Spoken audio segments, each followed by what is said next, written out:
Hello Vavers, you're watching YouTube channel USA News Alert. Breaking. Trump to invoke Insurrection Act to remove illegal immigrants.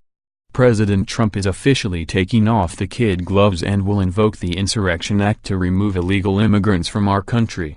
The left, of course, is furious, but while the act was passed back in 1807, it has been amended as late as 2006 to reflect the new reality in America.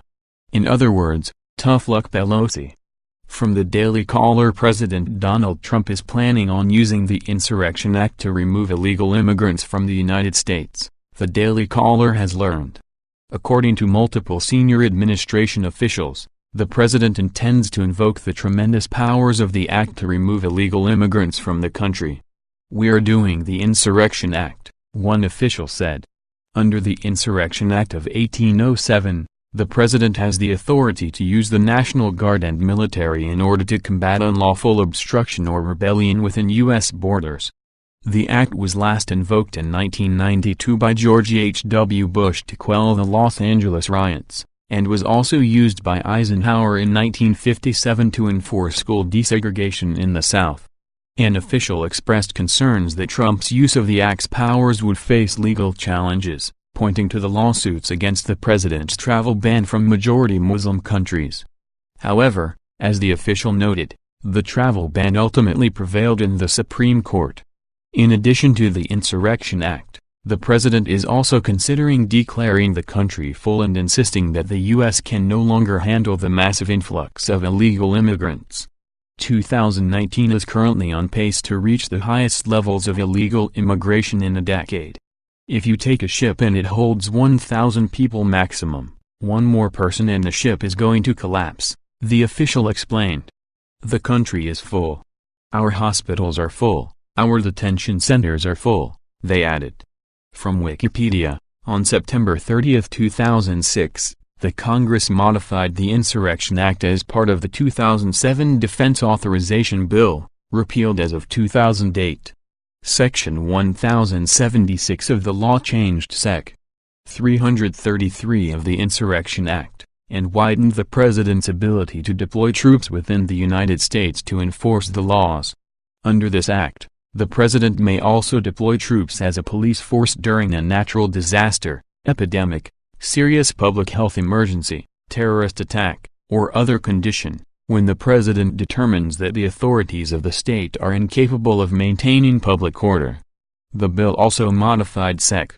334 of the Insurrection Act, giving the president authority to order the dispersal of either insurgents or those obstructing the enforcement of the laws. The law changed the name of the chapter from Insurrection to Enforcement of the Laws to restore public order. The 2008 Defense Authorization Bill repeals the changes made in the 2007 bill. 4. The 2007 Defense Authorization Bill, with over $500 billion allocated to the military, and which also contained the changes to the Insurrection Act of 1807, was passed by a bipartisan majority of both houses of Congress, 398-23 in the House, and by unanimous consent in the Senate. 5. For military forces to be used under the provisions of the revised Insurrection Act, the following conditions must be met. 1. The president may employ the armed forces, including the National Guard and federal service. 2.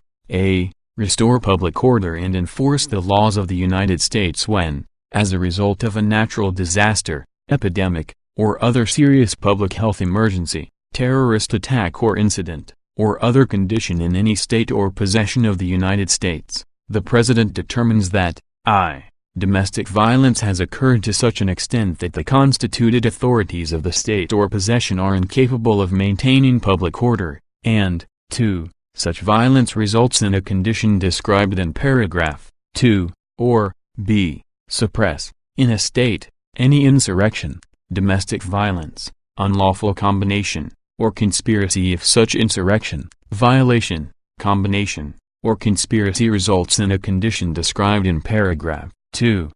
2. A condition described in this paragraph is a condition that so hinders the execution of the laws of a state or possession, as applicable, and of the United States within that state or possession, that any part or class of its people is deprived of the right, privilege, immunity, or protection named in the Constitution and secured by law, and the constituted authorities of that state or possession are unable, fail, or refuse to protect that right, privilege, or immunity, or to give that protection, or, b. opposes or obstructs the execution of the laws of the United States or impedes the course of justice under those laws,